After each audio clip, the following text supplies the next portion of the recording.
So this is going to be the first of a series of videos on living with ADD, living with ADHD.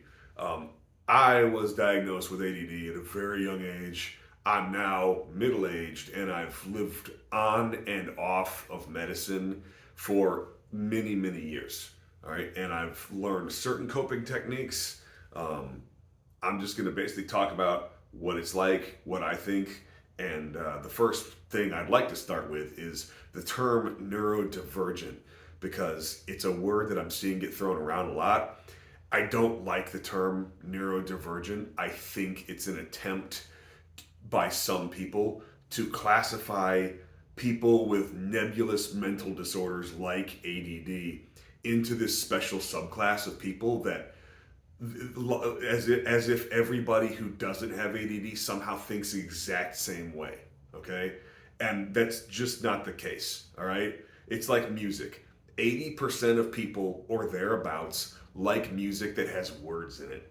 About 20% of people, like myself, like music for music. We don't care about the words. We actually just want to hear instrumental music. That's the most important thing for us.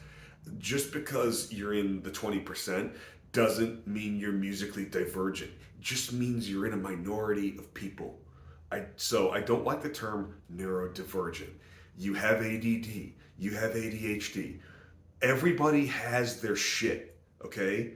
Every single person on this planet has something that they have to live with that they would, God forbid, rather not live with. You know, everybody's got that. Some people have a lot of them. Some people have only one. God's not a respecter of persons, okay? You're going to have your thing, you're going to have to bear it. So mine happens to be I have some ADD. How does mine, what's the worst thing about mine? Let's see. If you've ever walked through a doorway and forgotten why you went in that other room, you know, that's one of my biggest challenges. And I've heard people say, "Well, that happens to me." It's like, yes, I understand it happens to you. It happens to me 20 times a day. Okay, 30 times a day. Pretty much any time that I think of something that I need to do, get up and try to go do it, I forget what I was doing. Okay? How do I cope with that?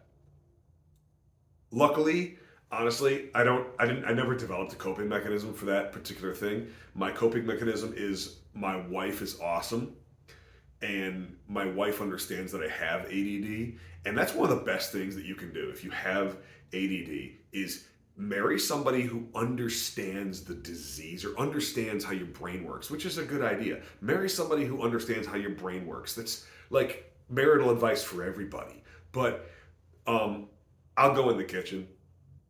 Like I decide, oh, I need to clean the toilet, and I head out of the room to go to the kitchen to grab some bleach. And I get to the kitchen. Of course, I'm standing in the kitchen, like, what did I come in here for? What was I doing? You know, and it will be just like a moment of time, and all of a sudden, I'll hear my wife from the other room, like, "You went in there for bleach." I'm like, "Oh yeah, that's right." So actually, that's one of my coping mechanisms is she reminds me all the time what I need to be doing because my wife is very organized and I am not very organized. Okay? It's one of the symptoms of ADD. My computer is organized. Like my directories and my files are organized. My music's all organized. But when it comes to like physical organization of things in a room, I'm terrible at that. All right? It's a nightmare. My wife's very good at that. She does that stuff. It's great. She reminds me when I'm forgetting something. So that's one of my coping mechanisms. So until next time, I'll tell you more, but please don't use the term neurodivergent. It's really just a way of classifying people that I don't like, making people feel special. Uh, it sucks. Don't use it.